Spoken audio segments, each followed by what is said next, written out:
What if the very traits that made you feel invisible were the same ones that could make you unforgettable? You sit in a crowded room. The lights are low, the conversation is high, and you, despite your intelligence, depth, and inner fire, feel like a ghost. Words clog your throat. You know exactly what you want to say, but when you imagine speaking, something freezes.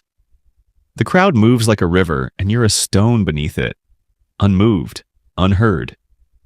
The irony? You see everything, you feel everything. While others speak in scripts, you detect the subtext in their pauses. While they posture, you perceive.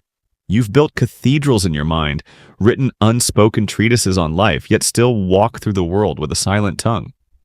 So here lies the paradox. Why do those who see the most often say the least?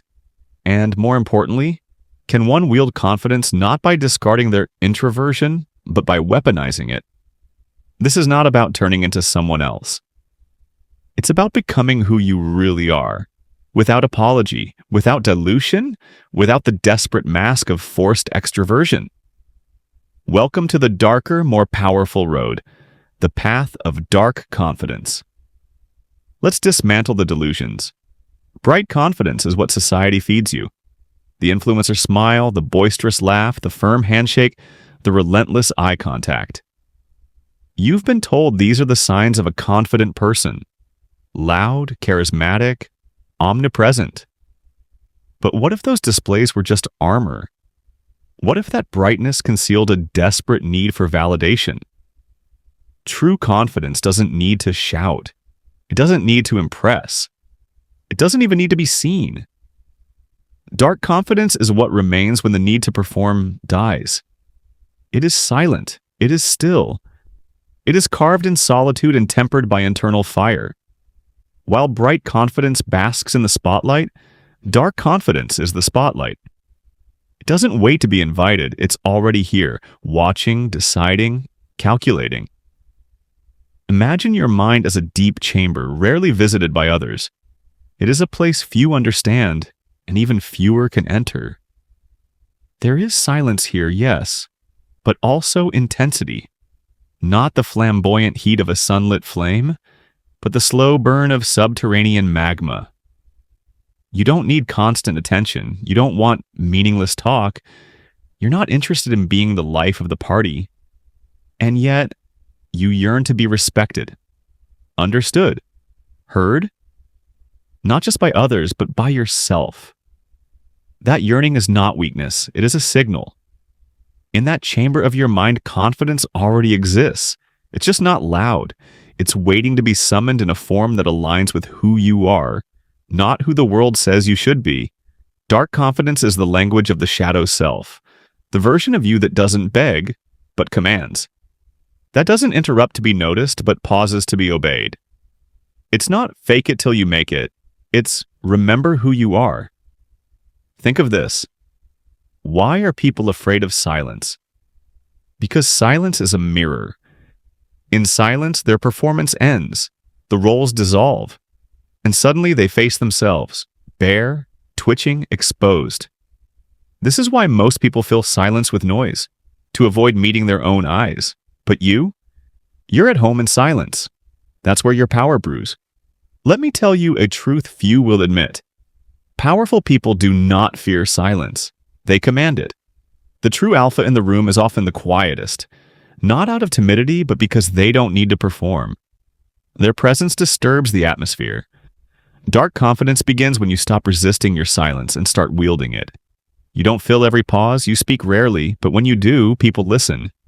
Not because you're loud, but because you've built your words in the forge of restraint. Each sentence is loaded. Your silence makes them uncomfortable because they know, instinctively, that you see more than you say. And that makes you dangerous. Dark confidence is not a technique. It is not an act. It is a state of internal gravity, a psychological and philosophical shift from needing to prove to choosing to withhold. It is the calm that comes from having nothing to prove and everything to command. It is not about becoming more social. It's about becoming so inwardly aligned that others are pulled into your orbit. Not by force, but by the sheer weight of your presence. It is choosing restraint over reaction, observing before speaking, acting without explaining. And most of all, it's about creating an unshakable center, a place no one else can reach, a throne only you sit on. From there, you operate, not needing approval, not chasing permission, only choosing to reveal what you've already mastered in the dark. There comes a moment, quiet and irreversible, when you stop waiting for permission. No applause, no announcement, no sudden change in the mirror, only a feeling, a shift, a steady burn rising from the center of your chest as you realize you've stepped across the threshold. You are no longer trying to be confident. You are confidence without needing to say a word. You've outgrown the myth that presence requires volume. You no longer chase the light because you've become the darkness that defines it. The one who doesn't need to be seen but is always noticed. And now the world treats you differently. Not because it changed, but because you did. You walk into a room and people sense something. They can't name it, but they feel it. A quiet tension in the air, a gravitational pull. Your eyes don't dart, they choose. Your movements are deliberate, unhurried. Your words, when they come, arrive like measured thunder.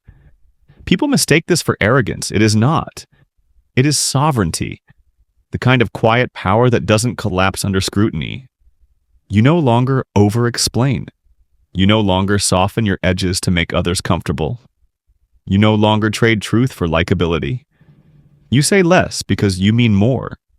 And when others feel uneasy in your silence, you let them. You are no longer responsible for soothing the insecurities your presence reveals. You've walked through doubt, through awkwardness, through endless internal dialogues, rehearsing every sentence, every reaction, every rejection. You fought battles no one saw, in rooms no one entered. But now you realize, every silence was a furnace. And from it you have emerged, not louder, not flashier, but heavier. More complete. A storm wrapped in quiet skin. The kind of power that doesn't shout. Because it doesn't have to.